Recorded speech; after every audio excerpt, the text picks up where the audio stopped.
Yeah. Oh, I found the right spot. Thank you all. I just had a very constructive and important meeting with the leadership and the Republican members of the United States House of Representatives, and I want to thank you all for coming down.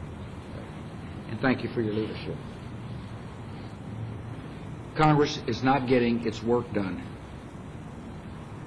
We're near the end of the year, and there really isn't much to show for it. The House of Representatives has wasted valuable time on a constant stream of investigations, and the Senate has wasted valuable time on an endless series of failed votes to pull our troops out of Iraq. And yet there's important work to be done on behalf of the American people.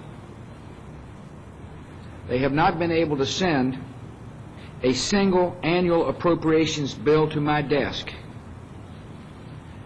And that's the worst record for a Congress in 20 years.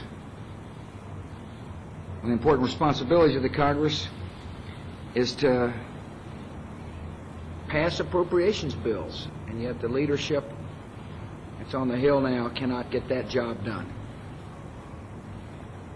They've also passed an endless series of tax increases. You know, they proposed tax increases in the Farm Bill, the Energy Bill, the Small Business Bill, and of course the S-chip bill. They haven't seen a bill they could not solve without shoving a tax hike into it. In other words, they believe in raising taxes, and we don't. Spending is skyrocketing under their leadership. At least proposed spending is skyrocketing under their leadership. After all, they're trying to spend an additional $205 billion over the next 5 years. Some have said, well, that doesn't matter much. It's not that much money. Well, $205 billion over the next 5 years in the real world amounts to this: 4.7 million per hour, every hour, for every day, for the next 5 years. That's a lot of money. And that doesn't even include spending that would actually pay for 2 million people to move from private health insurance to an inefficient, lower quality government-run program. Despite knowing it does not have a chance of becoming law, the Senate will now take up the second S-chip bill the House passed last week. I believe the Senate is wasting valuable time. This bill remarkably manages to spend more money over 5 years than the first bill did. After going alone and going nowhere, Congress should instead work with the administration on a bill that puts poor children first. A bill that will take care of the poor children that the initial bill said we got to do. A bill that would stop diverting money to adults. You realize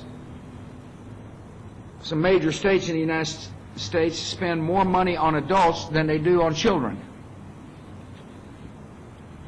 We want a bill that enrolls the more than 500,000 poor children currently eligible for the program who are not a part of the program. We want to sit down in good faith and come up with a bill that is responsible, because Congress has been unable or unwilling to get its basic job done of passing spending bills. There are now reports that congressional leaders may be considering combining the Veterans and Department of Defense appropriations bills and then add a bloated labor, health, and education spending bill to both of them. It's hard to imagine a more cynical political strategy than trying to hold hostage funding for our troops in combat and our wounded warriors in order to extract $11 billion in additional social spending. I hope media reports about such a strategy are wrong. I really do.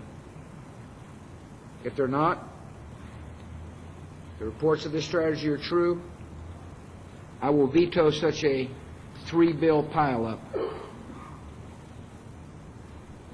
Congress should pass each bill one at a time in a fiscally responsible manner.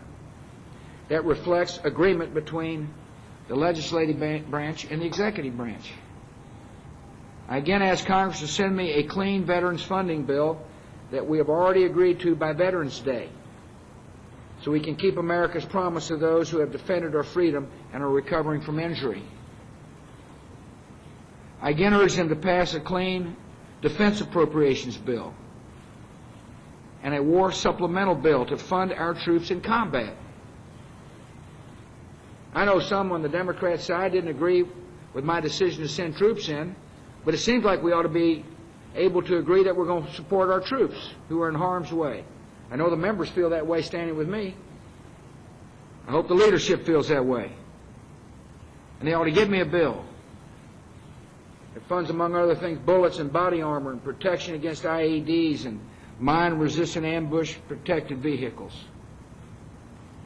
It would be irresponsible to not give our troops the resources they need to get their job done because Congress was unable to get its job done. Again, I want to thank the members here. I appreciate us working together for the good of the United States of America. God bless.